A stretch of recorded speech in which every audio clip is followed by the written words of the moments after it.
জুরি machine, এই যে দেখেন এগুলো হচ্ছে জুরি মেশিন, কেবি জুরি, বড় জুরি, এটার দাম হচ্ছে মাত্র 5500 টাকা। তারপর হচ্ছে আপনার এই যে ইন্ডিয়ান জুরি, সরি এটা হচ্ছে আপনার জান্নাত পাওয়ার জুরি, এটার প্রাইস হচ্ছে মাত্র 7200 টাকা। 50 ফিট পাইপ 7200 টাকা। 50 ফিট পাইপ সহ। জি। ওকে ঠিক আছে। তারপর হচ্ছে আপনার ইন্ডিয়ান জুরি, এই যে দেখেন এটা হচ্ছে ইন্ডিয়ান জুরি, এটার প্রাইস রাখতেছি মাত্র 5500 টাকা। মাত্র 5500 মাত্র 5500 টাকা ইন্ডিয়ান জুরি, তাই তো? জি। এগুলো হচ্ছে আপনার কুল ফক নোজেল। আচ্ছা, এগুলা কাজ কি ভাই? এগুলা কাজ হচ্ছে আপনার কুয়াশা তৈরি করে দিবে।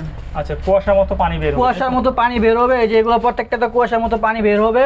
আপনার গরুর উপর দিতে পারেন বা মুরগির ফার্মও দিতে পারেন, যে এখানে হয়ে যায়। দেখেন এটা সেটিংটা যদি একটু দেখাই, এই যে দেখেন এটা সেটিংটা এরকম, হ্যাঁ এরকম সেটিং থাকবে প্রত্যেকটা গরুর উপরে বা মুরগির উপরে এভাবে সেটিং করে দিবেন। আচ্ছা আচ্ছা, জাস্ট এখান থেকে হ্যাঁ এই দিক দিয়ে পানি বের হবে, কুয়াশার মতো এসে পানিটা হ্যাঁ কুয়াশার মতো পানি বের হবে। এই যে এরকম আপনার ডিসি জেট পাম্প বা এসি পাম্প দিয়ে আপনারা ব্যবহার করতে পারবেন এই নজলটি। আচ্ছা আচ্ছা আচ্ছা, এগুলো তো আপনাদের কাছে अवेलेबल? হ্যাঁ এগুলো হচ্ছে আমাদের কাছে अवेलेबल পাবেন। এই যে এখানে 3-4টা নজল দেওয়া আছে, 3-4টা নজলই আমাদের কাছে আছে। এগুলো একটা কি এরকম একটা সেট, তাই তো ভাই? হ্যাঁ এটা হচ্ছে পুরোটা একটা সেট। পুরোটা একটা সেট। আবার এটা শুধু একটা সেট, এটা আবার একটা পুরোটা সেট। এটার প্রাইস হচ্ছে মাত্র 160 টাকা, এটার প্রাইস হচ্ছে 165 টাকা, আর এটার প্রাইস হচ্ছে মাত্র 80 টাকা। মাত্র 80 হ্যাঁ, টাকা। আর পার পিস টি এর প্রাইস হচ্ছে মাত্র 40 টাকা।